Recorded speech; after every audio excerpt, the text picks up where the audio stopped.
朋友们，我现在在机场，这个场景之前这2年我已经梦见过多少次了，但是每一次梦到了要见面的这个时候肯定醒。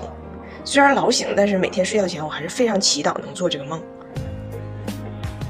现在航班显示他们已经着陆了，但是人还没出来呢。我大胖媳妇没有手机卡，我也不知道她一会儿从哪个口冒出来。他们出来了，他们出来了，他们一不小心就出来了。但是我居然这时候不在。有人刚才跟我说他们可能从别的口出来，我等错地方了。我在另一个出口这边往那边看，看见2个熟悉的身影，一个大肚子，后边跟个小崽儿，都是粉色，离远看就好像一只胖头鱼正在甩籽似的。我一看，那不就是我的胖头鱼和我的籽吗？他们就在旁边那个门，他们从离我上万公里变成了此刻的不到100米。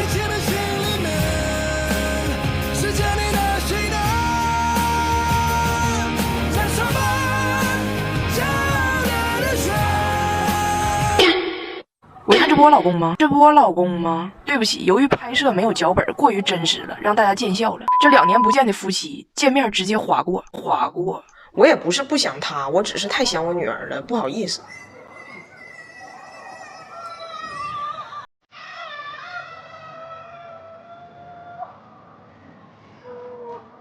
这个小人儿，我生的小人儿，我离开快2年的小人儿，2年前在机场抱着我跟我说：“妈妈，等你回来，我给你亲屁屁。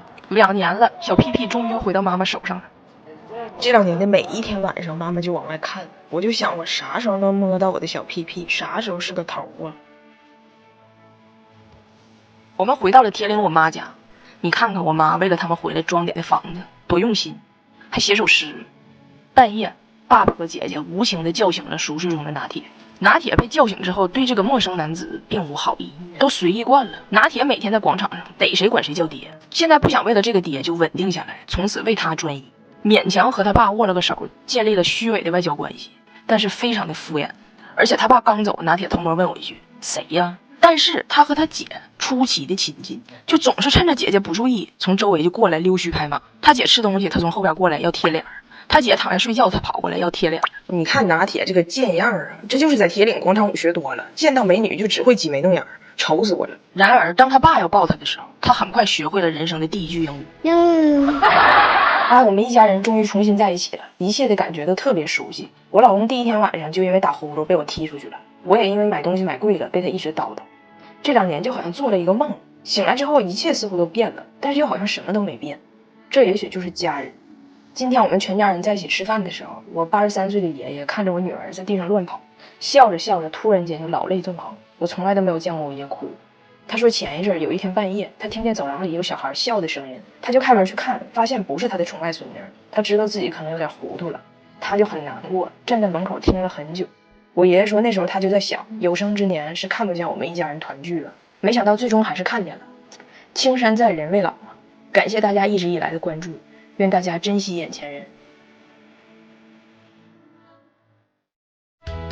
迎面向我们走来的是大胖媳妇儿和翟浩达彩虹夫仔代表队，他们分别手持着中华人民共和国合法签证以及护照，携带着鲜艳而庄重的绿码，步入了温哥华国际机场的方阵。回家这一路，竭尽全力，坚决不扬是他们的决心。口罩第1，吃饭第2是他们的态度。他们走来了，他们走来了，他们雄赳赳气昂昂的向我们走来了。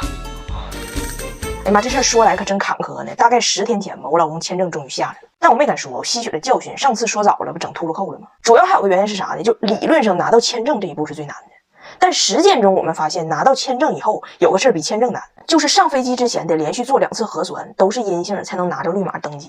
这事儿咱们听来可能很简单，但是这10天在温哥华，在周围没有一个人在乎，没有一个人防御的情况下，保持2次核酸阴性，也就是说在躺平的人堆里，你得保持屹立不倒，还得2次，还得防止躺平的人帮家站起来给你薅出去，太难了。就每次做核酸，我大胖媳妇都给翟浩达裹得跟木乃伊似的，因为做核酸的人可能都刚得。每次做完核酸，我女儿一身痱子，孩子嫌难受，我老公跟她说：“你要点强，你是一个混血，你要从洋人堆里爬出来，洋人堆里爬出来。”但是啊，外敌好挡，家贼难防。他俩这一要走，美国西海岸的大爷，东海岸的姑奶，墨西哥的二舅们，全来说拜拜了。从世界上那些最危险的地方，携带着五湖四海潜在的病毒，带着满满的爱，大老远就都来了。没有核酸，没有码，空手来的，到这就要抱孩子，那感觉就是你别撕吧，别撕吧，这点病给你的啊，人给孩子的，给孩子的。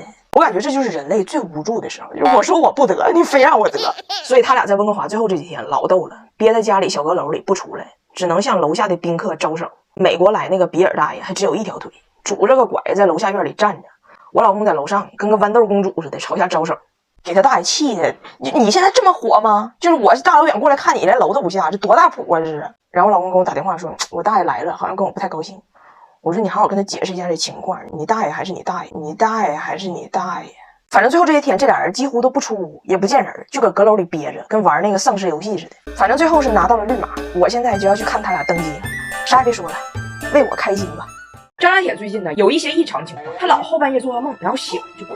然后我妈听说了，从铁岭来了。我妈呢是一个比较相信铁岭玄学流派的这么一个人。她说她来之前找大师看了，看一次200，就跟我俩讲这个大师的意见。但是我妈她没想明白一个事儿，那外国人怎么能听懂她那一套玄学？我妈接下来做的所有事儿全让大胖媳妇整翻盆子了。我妈跟俺俩说人家那个人都说了，拿铁这孩子命里缺水。大胖媳妇说那现在就喝呗。我说你仔细听，是命里缺，不是膀胱里缺。大胖媳妇说都叫拿铁了还缺水，那再加水不没事吗？我妈跟大胖媳妇说你别说话，人家还说呢，你说你也缺，你看你这名我都寻思咋整。你叫杰米，这杰字还真有4个水点，米要加点水就好了。大胖媳妇说米加点水，那不粥吗？我不叫杰米，改名叫杰州 J 州。哎，杰州不是周杰伦吗？那你也别叫彩铃了，你应该叫昆女。哎呀，昆女不是彩铃 ，Your name is 昆凌。我妈继续说那个谁呀，还跟我说拿铁这个情况可能是家里有脏东西。我妈先给大胖媳妇一把剪子，跟她说晚上拿铁不跟你睡吗？拿铁儿再哭，你就把这个放你俩枕头底下。大胖媳妇非常不解，迷迷糊糊的，最后把剪子放枕头底下。拿铁睡着了，大胖媳妇出来跟我说咱妈咋想的？给我一把剪子，说拿铁哭就用它，就因为孩子哭就直接做掉啊？他只是起夜时间欠妥，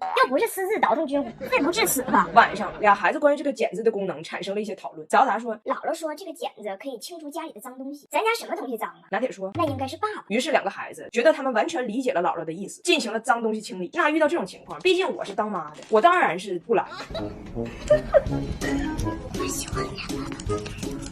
我好可是什么？我的头发为什么在这里？那个是哪里？哪里咬吐了？那个哪里菜？这是什么？ It's here, it's here。你干啥呢？老板。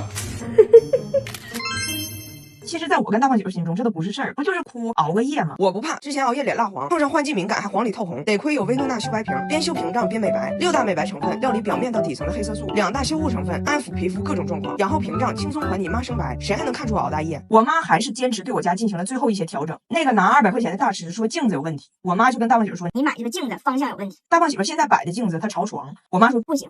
大胖媳妇换了朝着门，我妈说不行。大胖媳妇再换，我妈说镜子对面有镜子也不行。大胖媳妇被逼得有点叛逆了，最后疯了。哪里都不对。没想到这个镜子上天之后，它变成哈哈镜了。哇！大胖媳妇在镜子里看到自己也懵了，跟我说怪不得都说上镜显胖，上镜显胖，尤其这镜子在正上边。